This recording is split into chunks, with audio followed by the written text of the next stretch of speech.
तो पार्ट 2 की शुरुआत में हम यिंग को देखते हैं, जो एक जंगल में यू को ढूंढ रहा होता है, क्योंकि यू ने यिंग को उस जगह पर बुलाया था। तभी वहाँ पर यू आ जाती है और यिंग को सीड्यूस करने की कोशिश करती है, जिस पर यिंग यू से पूछता है कि आखिर वो ऐसा क्यों कर रही है। जिस पर यू यिंग को बताती है कि वो उससे प्यार करती है, इसलिए वो ऐसा कर रही है। जिस पर यिंग यू को समझाता है कि वो मुंजी से प्यार करता है, इसलिए वो मुंजी को धोखा नहीं देगा। यह सुनकर यू को गुस्सा आ जाता है और वो यिंग पर हमला करने लग जाती है, लेकिन यिंग यू पर कोई भी अटैक नहीं करता। जिसके बाद यू अपने फायर स्वॉर्ड से यिंग पर हमला करने वाली होती है और वो यिंग को उसकी कल्टीवेशन पावर का इस्तेमाल करने को कहती है। जिस पर यिंग यू से कहता है कि चाहे कुछ भी हो जाए वो उससे नहीं लड़ेगा, क्योंकि वो यू को अपना दोस्त मानता है। तभी यू अपनी स्वॉर्ड से यिंग पर हमला कर देती है, लेकिन आखिरी समय पर यू खुद को रोक लेती है और रोने लग जाती है और यिंग से पूछती है कि आखिर तुमने फाइट बैक क्यों नहीं किया। जिस पर यिंग यू से कहता है क्योंकि मेरी पावर्स तुम्हें प्रोटेक्ट करने के लिए है, न कि तुम्हें चोट पहुंचाने के लिए। जो सुनकर यू को काफ़ी खुशी मिलती है। जिसके बाद वहाँ पर मुंजी भी आ जाती है। तभी यू यिंग और मुंजी को अपने मास्टर के बारे में बताती है, जो जल्दी ही कोर फॉर्मेशन के मिडिल स्टेज पर पहुंचने वाला था, और जब ऐसा होगा तब वो उन सभी को जान से मार देगा। इसलिए यिंग और मुंजी को अपने मास्टर से बचाने के लिए यू यिंग और मुंजी के साथ मिलकर अपने मास्टर से लड़ने का फैसला करती है। जिसके बाद हम यू के मास्टर को देखते हैं, जो जल्दी ही कोर फॉर्मेशन के मिडिल स्टेज पर पहुंचने वाले होते हैं। जिसके बाद यिंग यू से पूछता है कि आखिर तुम अपने मास्टर को मारना क्यों चाहती हो। जिस पर यू यिंग को अपनी कहानी सुनाती है कि कई साल पहले जब वो छोटी थी तब वो अपने पेरेंट्स के साथ एक गांव में रहती थी, और एक दिन वो अपने एक दोस्त से मिलने जा रही होती है। इसी दौरान उसके विलेज के कुछ बुली बच्चे यू को बहुत चिढ़ाते हैं, लेकिन यू अपने गुस्से पर कंट्रोल रखती है, जो देखकर वो बुली बच्चे यू को पत्थर मारने लग जाते हैं। जिस पर यू भी उन सभी बच्चों को पीट देती है। जिसके बाद यू अपने उस दोस्त से मिलने एक गुफा में जाती है, और हम देखते हैं कि यू की वो दोस्त एक स्नेक लेडी होती है, और यू की वो दोस्त इंसानों से छुपकर वहाँ पर रहती थी, क्योंकि बहुत सारे इंसान उसे मारना चाहते थे। लेकिन उस स्नेक को यू से कोई भी डर नहीं लगता था, क्योंकि यू हमेशा उस स्नेक लेडी का ख्याल रखती थी, और यू और उस स्नेक लेडी की दोस्ती काफ़ी अच्छी चल रही होती है। जिसके बाद यू अपने घर जा रही होती है। इसी दौरान उस विलेज में एक बाबा आया होता है, जो लोगों को जादू दिखा रहा होता है। तभी उस आदमी को यू दिखाई देती है, जिस पर वो ओल्ड मैन यू को रोककर उसका शो देखने को कहता है, लेकिन यू बिना कुछ बोले वहाँ से जाने लगती है। और इस दौरान सभी गांव वाले यू को बुरा भला कह रहे होते हैं। तभी वो ओल्ड मैन टेलीपैथी की मदद से यू को उस स्नेक लेडी से दूर रहने को कहता है, लेकिन यू उस आदमी की बातों को इग्नोर करके वहाँ से चली जाती है। जिसके अगले दिन यू वापस से उस स्नेक लेडी के गुफा के पास जाती है। तभी उसे गुफा के बाहर बहुत सारा ब्लड नज़र आता है, जो देखकर यू डर जाती है और अपने विलेज के लिए भागने लगती है। इसी दौरान हम देखते हैं कि यू के विलेज के सभी लोगों को वो स्नेक लेडी मार रही होती है। तभी यू अपने विलेज में पहुंचती है, जहां पर वो देखती है कि उसके विलेज के सभी लोगों को किसी ने मार दिया है। जिसके बाद यू को अपने पेरेंट्स मिलते हैं, जिनकी डेथ हो चुकी थी, जो देखकर यू रोने लग जाती है। तभी हम उसी ओल्ड मैन को देखते हैं, जो अभी भी जिंदा होता है, और वो यू को बताता है कि उस स्नेक लेडी ने ही इस गांव के सभी लोगों को जान से मार दिया है। जिस पर यू उस स्नेक लेडी से बदला लेने के लिए निकल जाती है। तभी यू को एक और ओल्ड मैन मिलता है, जो यू को बताता है कि वो उस लकड़ी के हथियार से उस स्नेक लेडी को नहीं मार सकती है, इसलिए वो ओल्ड मैन यू को अपना एक हथियार देता है।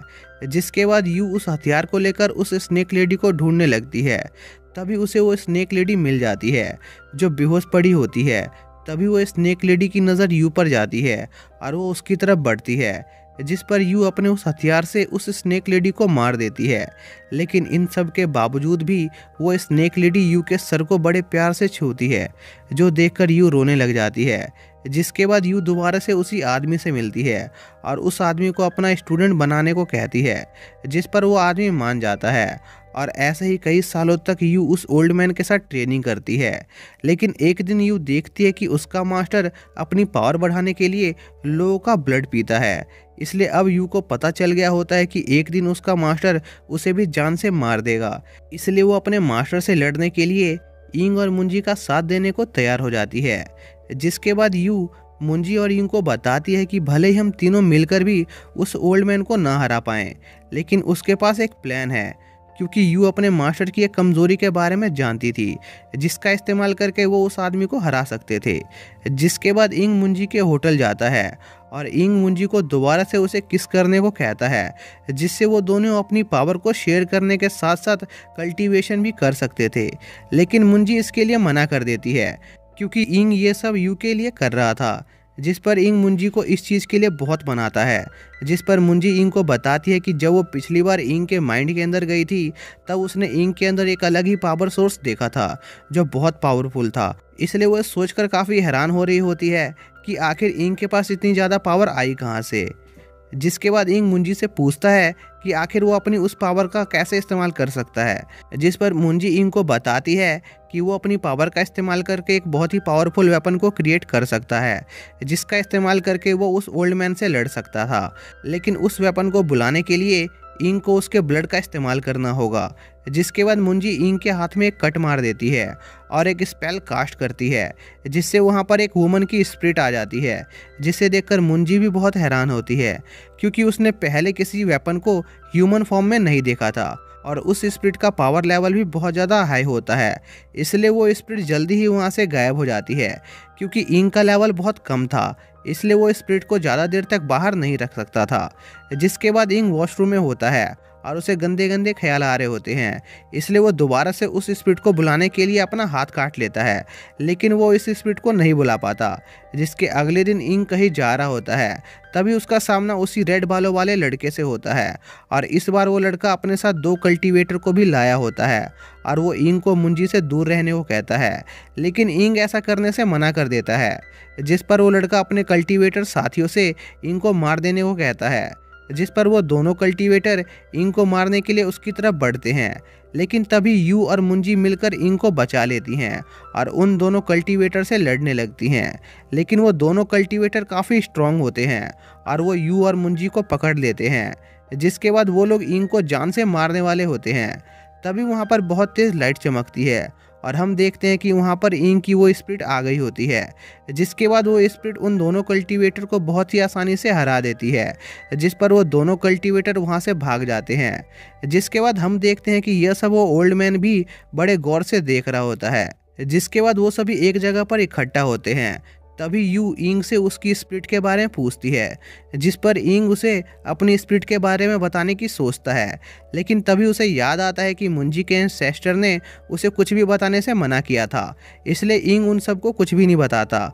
जिसके बाद यू इंग से पूछती है कि आखिर उसकी स्पिरिट का नाम क्या है, लेकिन इंग ने अभी तक अपनी स्पिरिट का कोई भी नाम नहीं रखा था, इसलिए वो अपनी स्पिरिट को उसका पहला नाम देता है जो लिन होता है। जिसके बाद मुंजी और यू अपने काम की वजह से वहाँ से चली जाती हैं।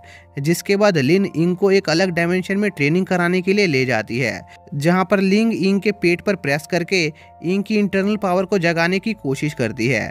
जिस पर इंग लिन से पूछता है कि क्या वो इस चीज़ से जल्दी स्ट्रांग बन पाएगा, जिस पर लिन कहती है कि हाँ, इससे ज़रूर फ़ायदा होगा, लेकिन इंग को इस चीज़ में 3 साल का समय लगेगा।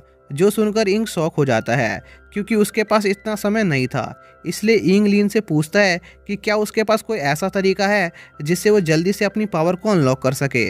जिस पर लिन इंग से कहती है कि हाँ, एक तरीका तो है, लेकिन उसमें उसे बहुत दर्द होगा। लेकिन इंग को दर्द से कोई फ़र्क नहीं पड़ता था, इसलिए वो सेकंड तरीके को यूज़ करने का फैसला करता है। जिसके बाद लिन इंग के बैक पर अपनी पूरी पावर के साथ प्रेस करती है, जिससे इंग को बहुत दर्द होता है। लेकिन कुछ समय बाद इंग अपनी छुपी हुई पावर को जगाने में कामयाब हो जाता है। जिसके बाद मुंजी इंग को मैसेज करती है और उसे जल्दी से उसके पास आने को कहती है, जिस पर इंग जल्दी से मुंजी के पास पहुंचता है और मुंजी इंग को अपने साथ एक कल्टीवेशन शॉप पर ले जाती है, जहां से वो लोग अपने लिए कुछ सामान खरीदने वाले थे। जिसके बाद उस शॉप की एक वर्कर इंग को चूना लगाने के लिए उसे एक जुआ खेलने को कहती है, जिसमें उसे एक बॉक्स चुनना था और उस बॉक्स में जो सामान निकलेगा वो उस आदमी का हो जाएगा। जिस पर इंग वो जुआ खेलने को तैयार हो जाता है और लिन से उन बॉक्सेस में से एक बॉक्स चुनने को कहता है। जिस पर लिन एक बॉक्स सेलेक्ट करती है और उस बॉक्स में से एक जंग लगा चाकू निकलता है, जिसे देखकर इंग बहुत निराश हो जाता है। और यह देखकर वो वर्कर बहुत खुश होती है, क्योंकि उसे लग रहा था कि उसने इंग को चूना लगा दिया। जिसके बाद इंग और मुंजी उस शॉप से चले जाते हैं। तभी वो वर्कर अपने ओनर को बताती है कि उसने इंग को एक जुआ खेलने को कहा, जिसमें उसे एक जंग लगा चाकू मिला, इसलिए उन्हें आज काफ़ी प्रॉफिट हुआ है। जो सुनकर वो ओनर बेहोश हो जाता है, क्योंकि वो चाकू बहुत ही कीमती था। और इसी के साथ ये पार्ट यहीं पर ख़त्म हो जाता है। तो दोस्तों, मैं इसके फाइनल पार्ट को अपने सेकंड चैनल पर जल्दी ही अपलोड कर दूंगा, और उसका लिंक आपको डिस्क्रिप्शन में मिल जाएगा। शायद मैं उसे कल अपलोड कर दूं। तो अगर आपको ये वीडियो ज़रा सी पसंद आई हो तो प्लीज़ वीडियो को लाइक कर दीजिए और चैनल को सब्सक्राइब कर दीजिए। तो मिलते हैं नेक्स्ट वीडियो में, तब तक के लिए बाय।